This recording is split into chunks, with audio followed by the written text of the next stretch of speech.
So we're looking at how to change the game, and we were talking a lot about how you need to look at the things you don't want. What do you not want?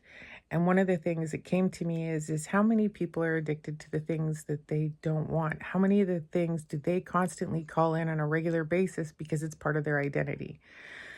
So this is not as formatted as I would have liked, but if we look at the list of what we do not like, we do not want, I need you to take a really hard look at the fact, do I create this? Okay, first of all, we've created it all. Good, bad, good news, bad news, don't matter because we've created everything where we are today. That's on us. You chose it, I chose it. This is where we are. The good news is there's power in that. The good news is we can frame it up into a way that is ours, and that it is powerful, and that it is positive, and that it is poignant. So you get to do that too. So good news.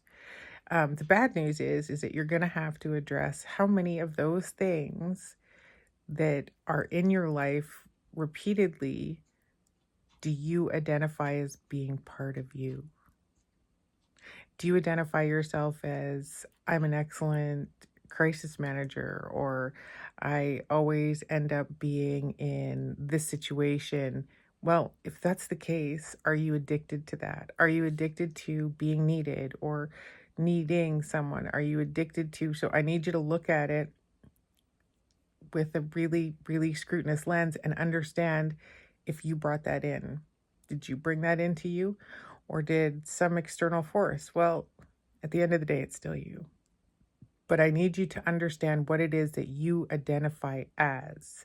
So if you identify as, I'm excellent at crisis management, I'm excellent at dealing with whatever, that's part of the identity that you form. But with that comes crisis. With that comes putting out fires. With that comes, okay, if that's your profession, it's one thing. But if it's your personal life, probably not what we're looking for. Or if there's always a sense of lack, where did that come from?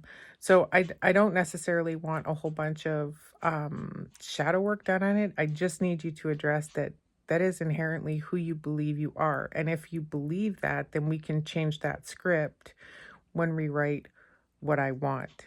I want to be trauma free. I want to be crisis free. I want to be abundant. I want a new car. I want a new home. I want to be powerful. I want to be confident. I want to be knowledgeable. I want to be well spoken.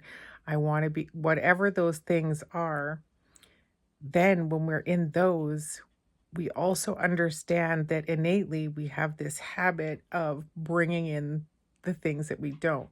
So now, when we are in our new delusion state, when we're in our new 2.0 version, the 2.0 version that is our new us, okay, now that's hitting, it's hitting different because now we have the controller, and we understand what it is that we are innately drawn to and what you are innately drawn to.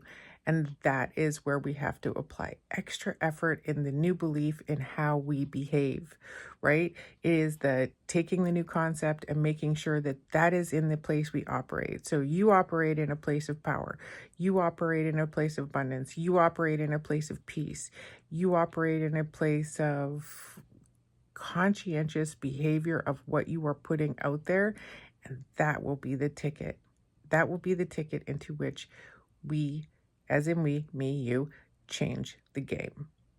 So, we do need to be super specific about what we are calling in, but I would like us to pay attention to what we are getting rid of and how much of it is a self-identifier and how much we are addicted to that process. And sometimes it's just habitual, right? Habits become rituals, become who we are, right? It's no different than any other part of us. So the deal is we need to make sure that we address it. Day two.